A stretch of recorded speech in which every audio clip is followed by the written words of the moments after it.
저와 여러분들 오늘부터 구약의 배를 타고 함께 출발해 보도록 하겠습니다. 구약은 총 929장으로 되어 있습니다. 그럼 신약은 총 몇 장으로 되어 있을까요? 신약은 총 260장으로 되어 있습니다. 그렇게 성경은 신구약 총 1189장, 총 66권의 말씀으로 되어 있습니다. 그 중에서 창세기는 우리들에게 매우 중요합니다. 왜냐하면 창세기 1장부터 11장까지는 저와 여러분들에게 생장점이 되기 때문입니다. 저와 여러분들이 믿음 안에서 신학적으로 성장하기 위한 발판이 될 거라는 것이죠. 그 생장점은 또한 성경을 읽어나가게 하는 주제들이 됩니다. 그 주제로 흘러가게 하기 위해서 우리는 성경을 바라볼 수 있는 길들을 새롭게 열어가야 합니다.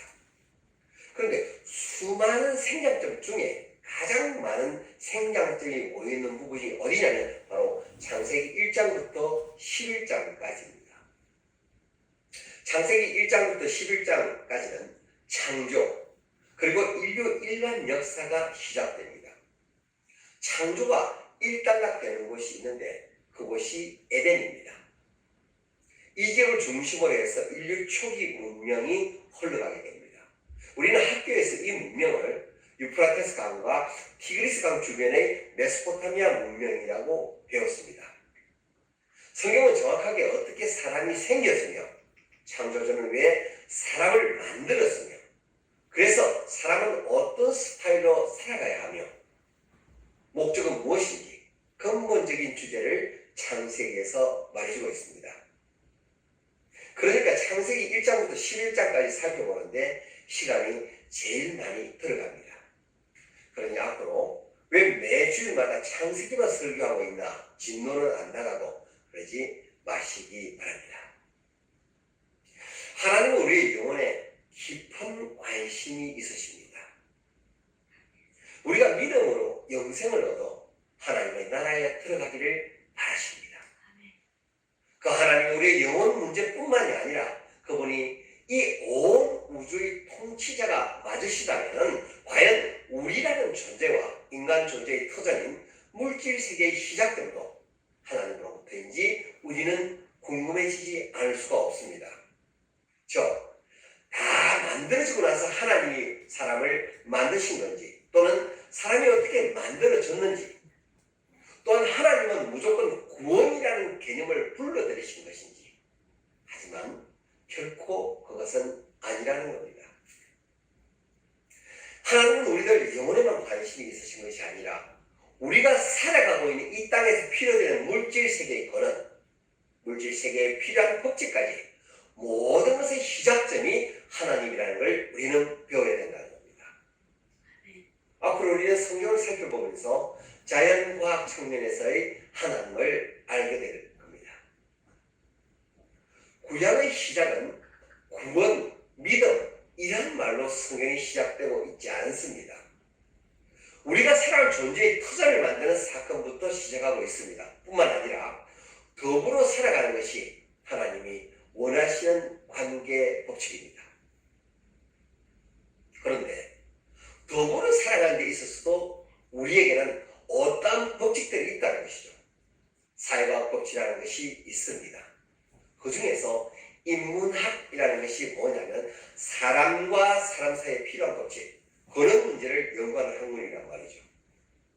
우리가 더불어 존재하려면 법칙이 필요한데 그것 또한 하나님으로부터 시작되었다는 걸 우리는 배워야 됩니다. 이런 내용을 담고 있는 것이 창세기 1장부터 2장까지의 내용입니다. 구약 성경을 시작하는 이 시점에서 우리가 먼저 생각을 해봐야 되는 것은 세대를 막론하고 모든 사람들이 가지고 있었던 공통된 궁금증을 질문해보지 않을 수 없다는 것입니다. 내가 먹고 살기 바빠서 그러한 생각을 할 겨를이 없었다고 하는 분도 있겠지만은 자기 존재에 대해서 조금이라도 생각할 시간을 가지고 있었던 사람이라면 한 번쯤은 도대체 나는 어디서 왔는가라는 생각을 반드시 해보셨을 겁니다. 그러한 질문은 우리만 하는 것이 아니라 세상의 모든 세대가 동일하게 가지고 있었던 질문이었습니다. 많은 인문 사회학자들은 이런 질문에 대하여 답을 해주려고 예를 썼습니다. 그 답이 어떤 답이냐에 따라서 많은 종교들이 생겨나기 시작을 했습니다. 과연 내가 어디서부터 왔는가? 나는 누군가? 그냥 나의 부모님께서 사랑하셔서 이 세상에 태어난 존재인가? 나는 내 의지하고는 전혀 관계없이 태어나게 된 건데 도대체 나라는 존재가 이 땅에서 해야 될 일이 무엇인가? 분명 나라는 존재에 대한 물음이 있었을 겁니다. 나의 존재의 근원에 대해서 플라톤이라는 철학자는 나의 존재의 근원은 이데아, 즉 감각 세계를 초월한 진리임을 말하는 내가 감각할 수 없는 세상이지만 그 세상으로부터 내가 왔다라고 이야기를 했습니다. 또한 도교에서는 우주가 곧 나다라고 이야기를 합니다. 내 존재의 근원이 우주로부터 왔다고 그들은 이야기를 합니다. 그래서 도교에서는 우주와 내가 곧 하나가 되는 것을 추구함으로 말미암아 내가 곧 그 존재의 근원으로 돌아가므로 곧 내가 신이 될 수 있다라고 이야기하는 종교가 뭐냐? 도교입니다. 자, 불교에서는 뭐라고 하느냐면은 내가 어디서부터 시작됐는지는 몰라요. 모른다 그래요. 어디서부터 시작됐는지는 모르겠지만 하여간 돌아간다. 그 사상이 뭐냐? 윤회 사상입니다. 내가 죽고 나면 내가 이 세상에서 어떻게 살았느냐에 따라서 사람으로 다시 태어나기도 하고 짐승으로 태어나기도 하는데 언제 시작되었는지는 모르지만 하여간 계속해서 윤회한다라고 이야기하는 것이 불교의 윤회 사상입니다. 또 어떤 사람들은 불가지론자, 즉 자신이나 다른 이들을 구원하는 방법으로 자기 앞에서 분별적인 진리와 광명을 찾는 대신에 인생의 진실을 이해하고 깨닫는 수단으로서 마음과 정신의 상태를 향상하는 것에 중심을 둔 개인적인 실천과 깨달음을 중시하는 사람들도 있습니다. 그런데 이러한 주장을 크게 딱 두 방면으로 나눈다면 그 한 방면은 사람이 우연히 만들어졌다라는 것과 또 하나는 어떤 원인으로 어떤 계획하에서 인간이 만들어졌다라고 말하는 부류로 나눠집니다. 사람이 우연히 만들어졌다라고 말하는 부류의 사람들을 우리는 뭐라고 하느냐? 진화론자라고 말합니다. 그 반대로 계획에 의해 의도에 의해 사람이 만들어졌다고 말하는 그 부류의 사람들을 우리는 창조론자라고 이야기를 합니다. 진화론이나 창조론은 모두 이론입니다. 증명되지 않았습니다. 마치 진화론은 사실인 것처럼 우리는 학교 다닐 때 배워왔지만 그런데 그것이 정말인지는 우리가 실험할 수도 없습니다. 오늘 읽은 본문 말씀인 창세기 1장 1절에 태초에 하나님이 천지를 창조하신다. 이 말씀 또한 우리가 증명할 수 있나요? 최초의 그 순간을 우리가 어떻게 아느냐는 거죠. 따라서 이 모든 것은 과학으로서 입증해야 될 단계나 그런 차원이 아니라 뭐냐? 믿음의 단계입니다. 저절로 만들어졌다는 것을 믿든지 신이 계셔서 그 신이 우리를 만들었다고 믿든지 믿음의 차원에서 생각해야 되는 문제라는 거죠. 일단 하나님의 관심사가 뭐냐면은 하나님이 인간을 만들려고 생각하셨을 때 가장 먼저 만드셨어야 되는 건 사람이 아니었다는 겁니다. 사람이 살아갈 수 있는 터전이 먼저였다는 겁니다. 그러니까 성경을 딱 펼쳤을 때 뭐부터 나오냐면 삶의 터전이 되는 부분에 대한 말씀이 먼저 나옵니다. 따라서 하나님의 관심사가 어디에 먼저 있었는지 저와 여러분들이 아셔야 된다는 얘기예요. 그런 내용부터 시작하고 있는 것이 성경입니다. 맨 처음에 제가 질문드린 것이 사람은 과연 어디서부터 왔나? 내 존재의 근원은 무엇인가라는 것이 우리의 궁금증이라고 했습니다. 그런데 성경도 그것부터 말하려고 하고 있다 이 말이죠. 내 존재의 근원부터 말이죠. 여러분, 성경이 진리라고 해도 성경이 나와 관련된 얘기를 하고 있지 않으면 흥미가 떨어지기도 합니다. 성경이 내 얘기를 하고 믿어져야 성경에 대한 관심이 더더욱 집중되고 더 읽어지게 되기도 합니다. 성경을 읽어가면서 아 정말 바로 내 얘기를 하고 있구나 이렇게 막 소름이 끼쳐가면서 성경을 읽어보신 적이 있으신가요? 그런데 성경은 첫 장, 첫 페이지부터 나에 대한 이야기를 하기 시작하는 겁니다. 그런데 문제가 뭐냐면 학교에서는 하나님이 천지 만물을 만드셨다고 배우지 않는다는 겁니다. 그럼 우리가 뭘 먼저 알아야 되냐면은 도대체 학교에서 애들이 배우는 건 무엇인가를 먼저 알아가야 되겠죠? 여러분, 초등학교 때, 중학교 때 애들한테 열심히 교회에서 뭔가를 가르쳐도 애들이 고등학교와 대학교를 들어가면서 교회 출석률이 많이 떨어집니다. 오히려 애들이 성장할수록 점점 더 믿음이 좋아지고 하나님을 더 사랑하게 되고 하나님의 존재에 대해서 점점 더 느끼게 되어야 하는데 보통의 교회 학교들이 점점 나이가 들면 쪼그라든다는 것이죠. 결국 그들이 군대까지 무슨 애들이 군대까지 가면 버려버리는 겁니다. 결국은 교육이 문제라는 것이죠. 그러면 이 교육이라는 이름으로 우리가 배우고 있는 것이 무엇인지를 저와 여러분들이 먼저 알고 있어야 아이들이 배우고 있는 그 교육에 대하여 옳고 그름을 판단할 진리를 가르쳐낼 수 있지 않겠습니까? 설마 여러분들의 아이들이 학교에서 교육이라는 이름하에 배우는 내용 안에 잘못된 것을 가르칠 거라고 생각하는 분은 한 사람도 없을 겁니다. 학교에서 가르치는 것이 스탠다드라고 여러분들이 생각하고 있을 거란 말이죠. 학교에서 가르치는 내용에 대해서 반기를 들고 일어날 학부모가 그렇게 많지는 않다는 거죠. 학교가 어떻게 잘못된 것을 가르칠 수 있겠는가? 학교는 진리만 가르치는 진리의 정당 아닌가?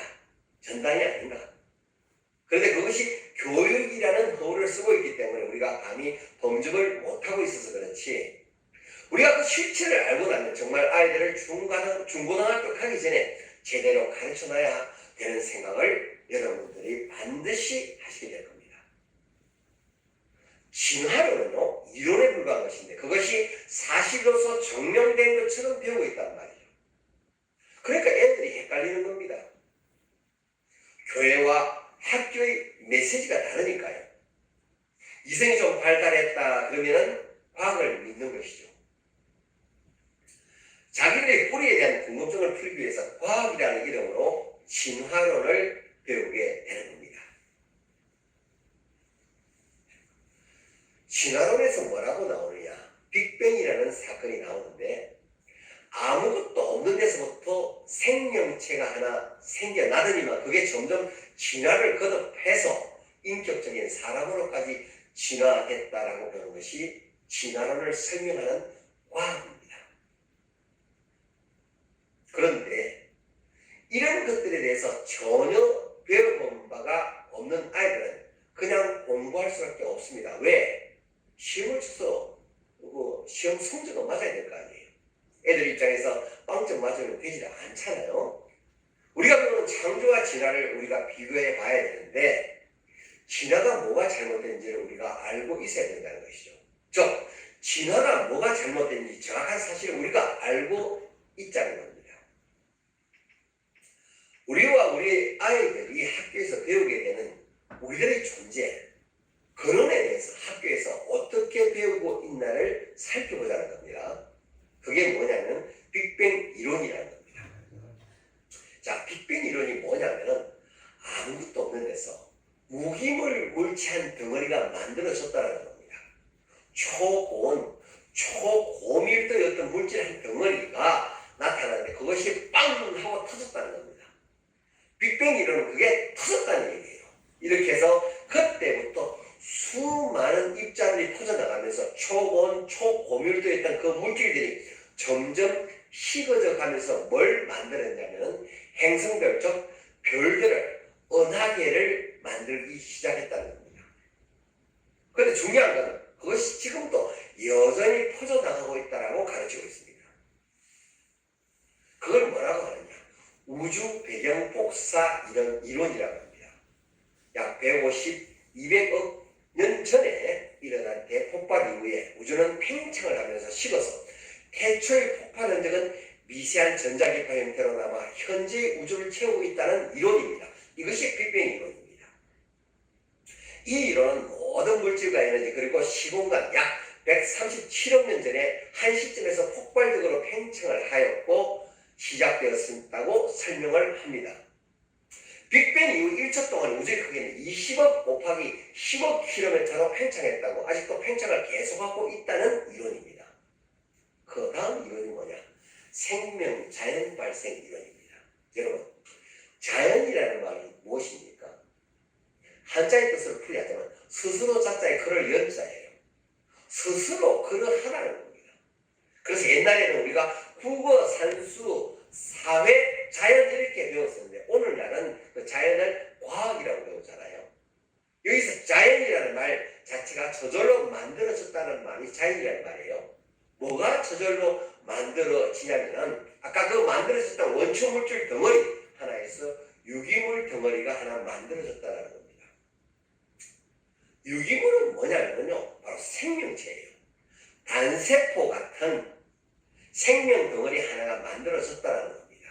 어떻게 만들어졌느냐? 저절로 우연히 오랜 시간에 걸쳐서 만들어졌다는 것이 생명자연 발생 이론입니다.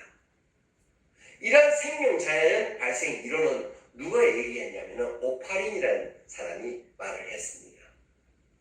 이론으로 이럴 가능성이 있다라고 얘기를 했는데 이걸 어떤 과학자가 실험을 해봤습니다. 생명체가 만들어질 수 있다는 사실을 증거하기 위해서 그런 실험을 했다는 겁니다. 그건 누구냐? 스탠리 밀러라는 사람이 실험을 했는데 플라스틱을 가지고 여러 가지 기구를 만든 다음에 어떻게 했느냐면 담겨있는 액체에다 불을 가한 겁니다. 열을 가하니까 여기서 생긴 기체들이 플라스틱 안에 모였는데 그 모인 기체들이 메탄, 아모니아, 수소, 수증기로서 원시 대기가스라고 그런 가정을 한 겁니다. 원시 대기가스가 어떤 상태인지 우리는 모릅니다. 하지만 그런 가정 하에 그 포집된 기체의 전극을 연결해서 번개치듯이 스파크를 일으켰다는 겁니다. 스파크를 팍 줬더니 거기서 이상한 생명 물체가 하나 만들어졌다고 합니다. 즉, 무기물에서 생명체가 만들어졌다는 겁니다. 과학자들이 실제로 살아있는 유기체에 필요한 모든 분자들을 한 시험관에 넣고 기다린다고 해도 그 분자들이 모여서 생명체가 되는 것은 불가능하다고 과학자는 말합니다. 자, 여러분 좀 쉽게 얘기할게요. 여러분들이 스마트폰을 만드는 데 필요한 모든 부속들을 하나의 통에다가 다 넣고 아무리 흔들어도 그것들이 조립이 다 돼가지고 스마트폰이 되지 않는 것과 마찬가지 논리입니다. 우리는 지금까지 하나님이 인간을 창조하셨다고 배웠는데 이런 물체 덩어리가 오랜 시간이 지나고 나면 생명체가 될 수도 있다고 배우는 겁니다. 이 부분에 대한 평가는 이후에 살펴보겠습니다. 원래 미국은 기독교 국가라 기도하고 예배드리고 수업을 시작하지 않으면 불법이었던 나라입니다. 그런데 이 밀러의 실험 때문에 1963년에 케네디 미국 대통령이 모든 중고등학교에서 기도하고 시작하는 일을 법에서 금지하는 법안을 통과시켜버렸습니다. 봐라, 무기물에서 생명체가 만들어질 수 있지 않느냐. 그래서 그것을 폐지해버렸습니다. 그 당시에 밀러의 실험을 여러분들이 봤다면 헷갈렸겠죠. 그럼 천지 만물을 하나님이 만드신 게 아니라 말입니다. 그냥 우연히 만들어진 건가? 여러분도 헷갈리실 거란 말이죠. 여기에다 딱 불을 붙인 게 또 뭐냐? 진화론이에요. 저절로 생기는 생명체 하나에서부터 진화를 거듭함으로써 그것이 결국은 인간과 같은 인격적인 존재를까지 진화할 수 있다고 이야기하는 이론입니다. 그런데 이러한 진화론은 오히려 조금 전에 우리가 말했던 빅뱅 이론이라든지 생명 자연 발생 이론이라든지 이것들보다 먼저 발표했던 이론입니다. 누가 발표했느냐? 진화론 그러면은 여러분 떠올리는 다윈이라는 사람입니다. 아메바와 같은 단세포 생물에서부터 어떤 거는 나무로도 진화를 했고 어떤 거는 곤충으로 진화하고 어떤 거는 어류에서부터 양수류, 파충류, 포유류에서 조류 등을 거쳐서 뭐가 될 수 있다고 하냐면 사람이 인간이 될 수 있다고 이야기를 하고 있는 것이 진화론입니다. 이걸 뭐라고 했냐면은 에볼루션 트리라고 그럽니다. 즉 개통수 진화의 나무라고 하여서 동물이나 식물과의 각 종류를 진화해온 차례대로 개통을 지어 그 관계를 나무에 딱 비유해가지고 나타낸 그림입니다. 이 사람이 낸 책이 있었습니다. 다윈의 책이 종의 기원이라는 책을 통해서 사람은 진화에 대해서 이렇게 된 것이다라고 설명을 하는 것이죠. 그런데 이 사람이 이것을 발표하기 전에 빅뱅 이론이라든지 생명 자연 발생 이론이 존재하고 있었던 것이 아닙니다. 단순히 단세포 생물과 같은 게 어떻게 생겨나는지 모르겠으나 거기서부터 사람으로까지 진화했다. 다시 말하면 원숭이가 우리 할아버지다, 원숭이가 우리 조상이다라고 얘기했던 사람이란 말이에요. 그런데 나중에 빅뱅 이론이 나오고 생명 자연 발생 이론이 나오면서 그럼 그때 얘기했던 그 진화론이 이게 딱 들어맞네, 이렇게 이빨이 맞네, 이렇게 된 것입니다. 진화론을 다윈이 발표했을 때 히트를 쳤습니다. 왜 히트를 쳤느냐? 여러분, 뭐든지 히트를 칠 때는 사회적인 배경이 한 몫을 합니다. 이 사람이 과학자지만 종의 기원이라는 책은 과학적인 어떤 실험을 통해서 만드는 책이 아니며 경제 이론에서 가지고 온 논리의 책이었습니다. 왜 이것이 받아들일 수밖에 없었냐면은 그때 당시가 산업혁명이 일어났을 시기입니다. 산업혁명 때문에 많은 나라들 중에서 잘 사는 나라는 더 잘 살고 못 사는 나라는 식민지가 되고 그랬던 시대란 말이죠. 그런데 그러한 제국주의 문화 속에서 기득권자들이 식민지에 있는 많은 사람들을 억압하고 착취하고 인권을 무시하고 인권을 유린하는 이런 일들에 대해서 그들도 나름 양심이 있으니까 괴로웠던 겁니다.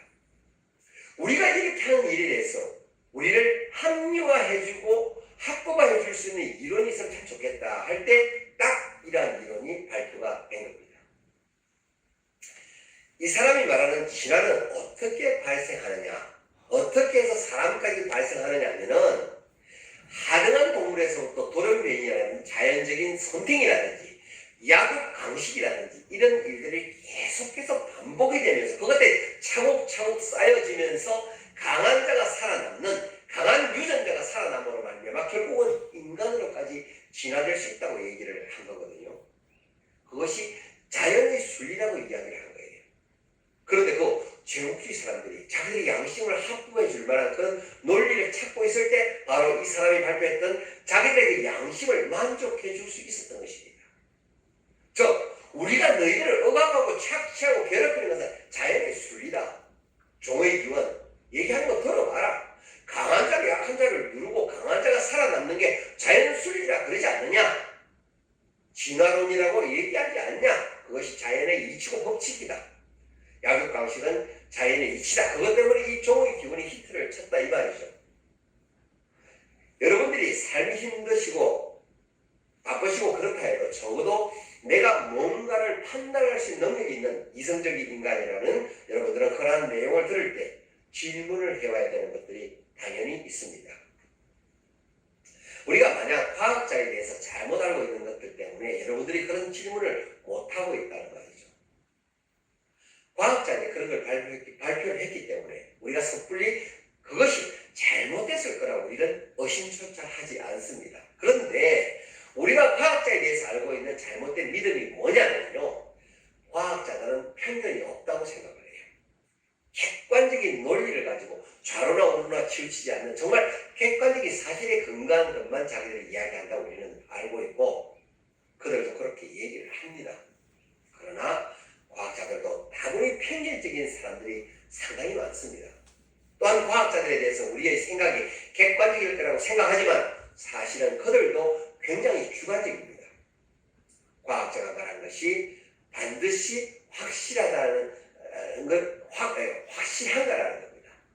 여러분, 몇십 년 전에는 어떤 것들이 과학적이라는 이름으로 진리라고 우리가 배웠지만 오늘날에 와서는 그것이 허구라고 발표된 것이 너무나 많습니다. 그런데 우리는 과학자 그러면 신뢰를 한단 말이죠. 과학자는 반드시 진실한가? 그렇지 않은 경우도 무척 많습니다. 하나님을 믿는 것보다 더 큰 믿음으로 과학자를 믿습니다.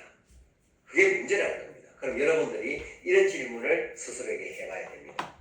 우리가 지금까지 배운 빅뱅 이론이라든지 또는 생명자연 발생 이론이라든지 진화론이라는 것들을 듣고 배울 때 설마 이거는 왜 이렇지라고 생각하는 것들이 있었어야만 된단 말이죠. 그러한 질문들을 뽑아보자는 겁니다. 첫 번째, 아무것도 없는 데서부터 원천 물질 덩어리가 생겼다는 것이 빅뱅 이론이라고 했습니다. 그렇죠? 근데 그렇게 저절로 생겼다는 것이 과학이라고 말할 수 있냐는 말이죠. 여러분, 어떤 것을 수없이 반복을 했는데 단 한 번이라도 다른 결과가 나오면 그것은 법칙이 아니라 우리는 그것을 뭐랍니까? 단순한 이론이라고 합니다. 법칙은 절대적으로 예외가 없어야 됩니다. 그런데 존재가 어디서부터 시작됐느냐를 얘기할 때 이건 과학으로서 얘기할 수 없다는 겁니다. 이러한 존재의 근원을 얘기할 때 그건 과학의 입장이 아니란 말이에요. 가령 원친 물질 덩어리가 빵 터졌다고 하겠습니다. 터지는 것까지는 뭐 인정한다고 치자고요. 그런데 그 전에 원천 물질 덩어리가 생겨난 것은 또한 어떻게 설명할 거냐 말이죠. 그걸 과학적 차원에서 설명할 수 있느냐는 거죠. 그건 과학이라고 이름할 수 없는 믿음의 차원에서 우리가 바라볼 수밖에 없고 믿는 순간 믿는 것으로부터 시작돼야 된다는 겁니다. 이건 저절로 생겨났다고 하는 말은 과학적인 접근 방식과는 전혀 다른 이해입니다. 또 그것이 빵 터졌다고 하는데 그 뻥 터지게 만드는 그 폭발력의 원동력은 어디서 생겼느냐는 겁니다. 여러분, 이 불이 켜지려면요 파워가 있어야 됩니다. 컴퓨터가 작동하려면 전기를 꽂아야 된단 말이죠. 스파크가 일어나려면 플러스 증극과 마이너스 증극이 서로 부딪혀야 됩니다. 그런데 그 원천 물질 덩어리가 빵 터졌다고 할 때 그걸 터지게 만드는 원동력이 도대체 어디서부터 시작되느냐는 것이 그 에너지가 스스로 그렇게 만들어낼 수 없다고 얘기하는 것이 과학자들의 논리입니다. 더 문제는 뭐냐? 그것이 터진 다음에 점점 시간이 갈수록 질서를 잡아갔다는 거예요.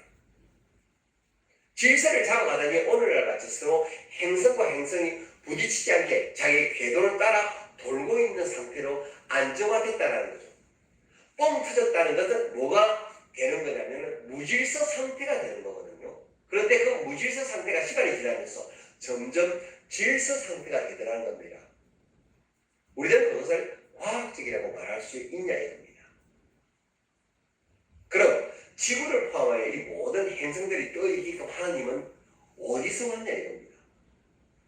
그냥 떠있는 게 아니에요.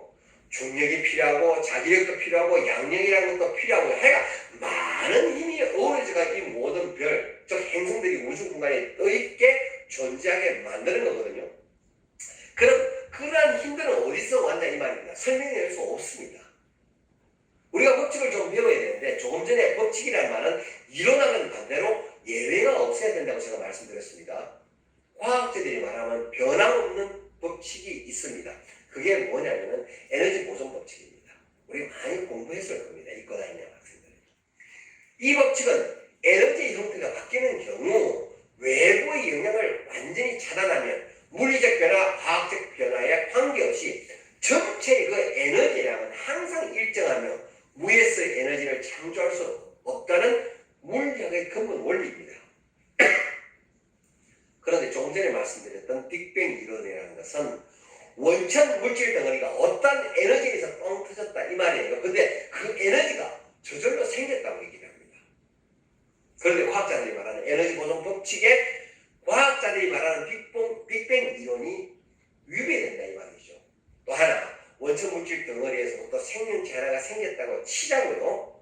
맨 처음에 단세포 생물과 같은 하나가 생겨서 거기서 인간이 됐다고 얘기하는 것이 진화론이라고 했잖아요. 단세포 생물 하나가 생겼다고 하겠습니다.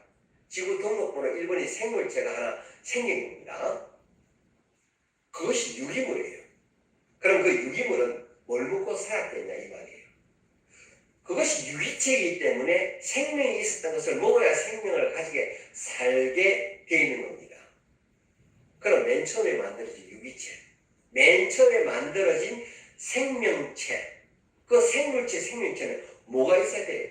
그 이전에 먹을 게 있어야 생명체가 있어야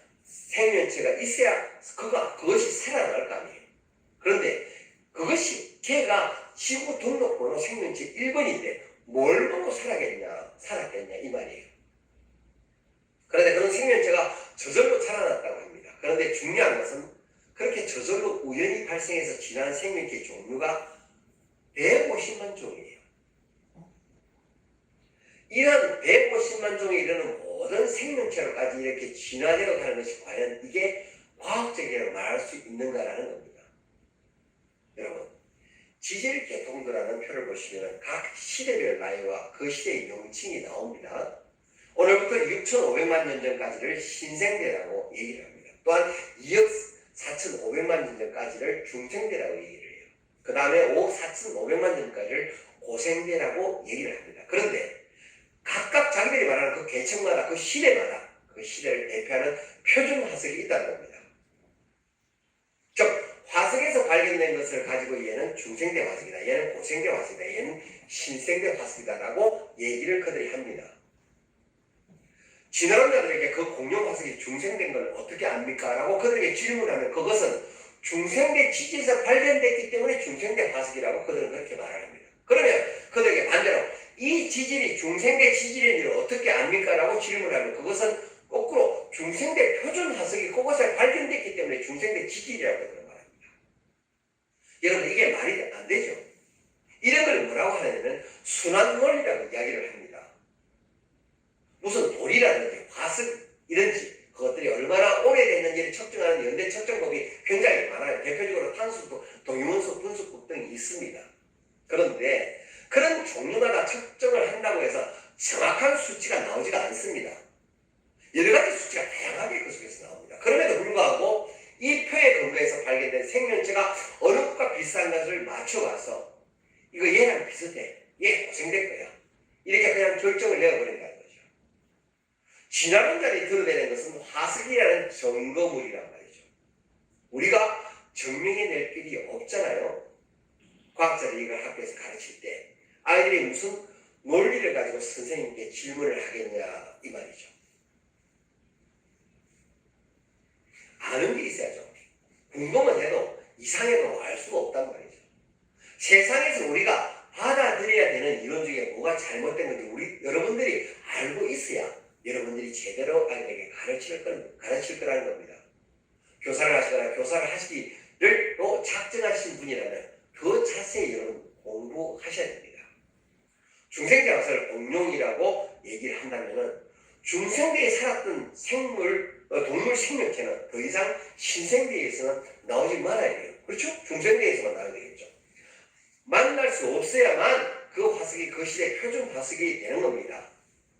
공룡 시대에 사람이 나오면 안 되는 겁니다. 그러니까 따라서. 그런데 중생대 지질에서 쇠망치가 발견됐습니다. 그럼 쇠망치라는 것은 짐승이 사용했을까요? 공룡이 사용했을까요? 누가 만들었다는 겁니다.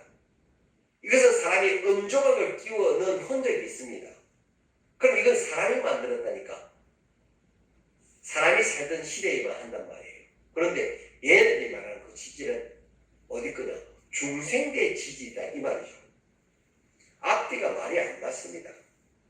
이런 경우가 너무나 많이 발견됩니다.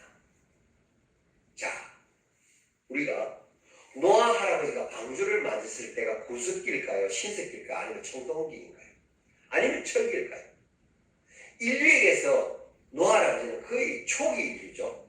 그럼 이 시대에 이분이 배를 만드실 때 도대체 돌도끼를 찍어가지고 이걸 짜맞춰 가시는 건 얼마나 힘드실까? 이걸 생각해보면 고생 아마 지질나게 하셨겠다 생각했단 말이죠. 그런데 성경이 그렇지 않다고 기록하고 있다. 여러분 성경을 펴보겠습니다. 창세기 4장 19절 보겠습니다. 라멕이라는 사람이 등장을 합니다. 그런데 22절에 보니까 4장 22절에 보니까 그 라멕이라는 사람에게서 아들이 있는데 두발 가인이라는 아들이 있다고 얘기합니다. 아담에게는 가인과 아벨이 나와 태어났죠. 근데 가인이 아벨을 죽였잖아요. 그래서 아벨 대신 주신 아들이 있어요. 셋이라는 아들이 있어요. 그래서 가인 쪽으로 흘러가던 족보가 있고 셋 쪽으로 흘러가던 족보가 있단 말이죠. 근데 이 두발 가인은 누구냐? 가인 쪽으로 흘러가는 계열 중에서 아담의 7대 손 내지 8대 손 정도 되는 사람이에요. 그러면 이 사람도 역시 구석기 시대랑 마찬가지예요. 그렇죠? 초기 인류를 아담 시대로 보자면 거기서 많이 벗어나지 않는 시대란 말이죠. 근데 그가 뭐하고 있다고 하느냐면은 22절을 보겠습니다. 22절에 라멕의 아내가 두 사람이었는데 두 아내 중에 하나를 낳은 사람이 두발 가인인데 22절에 그 두발 가인을 낳았으니 그는 구리와 새로 여러 가지 기구를 만드는 자를 가르치는 자였다고 합니다. 자, 구리와 세 가지 어떤 도구를 만들었을 정도면 어느 시대를 와야 됩니까? 청동기 시대나 철기 시대까지 와야 가능한데 우리가 아무리 따져봐도 구석기를 벗어날 수 없는 인류가 벌써 뭐하고 있었대요? 구리와 세 가지 기구를 만들고 있었다는 겁니다. 뿐만 아니라 4장 2절에 딱 가서 보면 가인과 아벨에 대한 이야기가 나오는데 아벨은 뭐냐면 양치는 자, 가인은 농사던 자였다고 합니다. 농사가 시작된 데는 언제를 봅니까? 우리가 역사 속에서 신석기 시대 내지 청동기 시대를 보고 있거든요. 그런데 아담이 바로 낳은 아들이 농사를 하고 있었다고 합니다. 우리가 아담을 그렇게 원신과 같은 인류로 생각하게 만든 것이 좀 지난 겁니다. 아담은 하나님이 하나님의 형상대로 만드신 가장 최초의 인간입니다. 하나님이 가지고 계시던 지혜와 하나님의 모습대로 인간을 만드셨다고 성경이 기록하고 있거든요. 최초의 인류인 아담에게는 세상 모든 짐승의 이름을 다 지어주셨고 인간은 그 이름을 기억할 만한 헷갈리지 않을 정도의 지능까지 있었던 사람입니다. 이해가 되시는가요? 그뿐만이 아니라 우리가 구분하고 있는 구석기, 신석기, 청동기, 철기 시대와는 상관없이 초기 인류들이 이미 도구를 새와 구리를 가지고 만들 수 있을 정도로 기술이 발달했던 사람들이 초기 인류였다는 말이죠. 자, 1971년도에 내셔널 지오그래픽사에서 필리핀의 민다나오섬을 보여주었습니다. 민다나오섬에서 살고 있는 사람들의 모습인데 그들이 돌도끼를 가지고 뭔가를 까서 먹고 있어요. 그럼 이게 무슨 시대인가요? 우리가 지금까지 배운 상식을 보면 구석기가 되죠. 그러면 1971년이 구석기인가요? 초현대인데도 불구하고 어느 섬 어딘가에서 아직도 돌도끼를 가지고 먹고 사는 사람이 있더라는 겁니다. 사람이 그러한 상황에서도 오늘날 이런 문명세계까지 진화한 게 아니라는 겁니다. 언제나 원시와 문명은 공존하고 있었던 거예요. 근데 워낙 진화론이라는 것이 그것에 사로잡혀 있기 때문에 그것을 벗어 던지는 게 너무 힘든 겁니다. 여러분들이 이런 걸 자녀에게 교육시키지 않았다면 여러분들이 밥 먹는 상에서라도 조금씩 그들에게 이야기해 주시기 바랍니다. 진화론을 설명하면 수많은 단계의 중간 단계의 화석이 발견되어야 합니다. 그렇지 않겠습니까? 그러기야 그것들이 증명되지 않겠습니까?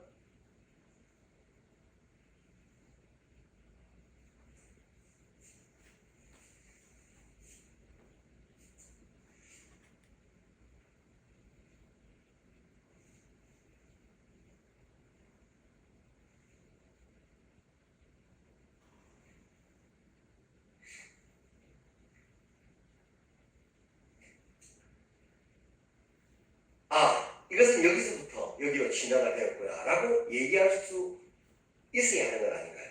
그런데 그런 연속적인 중간 단계 화석은 전혀 없다는 겁니다. 결론적으로 창조론과 진화론은 모두 믿음의 문제입니다. 창조론과 진화론은 과학적으로 증명할 수가 없습니다. 결국 무엇을 믿을 것인가의 문제입니다. 진화론은 무차기적 사건을 통해 생명이 발생했다는 것이며 창조론은 하나님이 인간을 계획적으로 창조하셨다는 믿음입니다. 성경은 분명히 말합니다. 오늘 저희가 읽은 본문 말씀 창세기 1장 1절에 뭐라고 나왔습니까?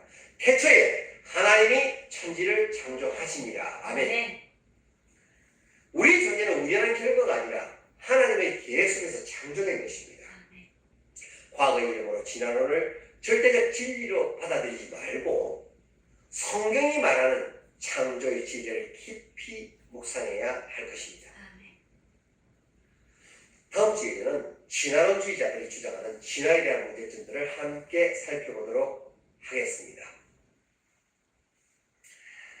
예배 전에 이미 말씀드린 대로 창세기는 저와 여러분들의 믿음 안에서 신학적으로 성장하기 위한 발판이 됩니다. 그러기에 우리들에게는 성경을 바라볼 수 있는 길들을 그렇게 새롭게 열어가는 이 시간이 중요하며 감사의 시간이 됩니다. 다소 익숙하지 않은 단어와 설명을 접하더라도 인내와 감사로 나아가는 저희들 되도록 주님의 인도하심을 구합니다. 자, 기도하겠습니다.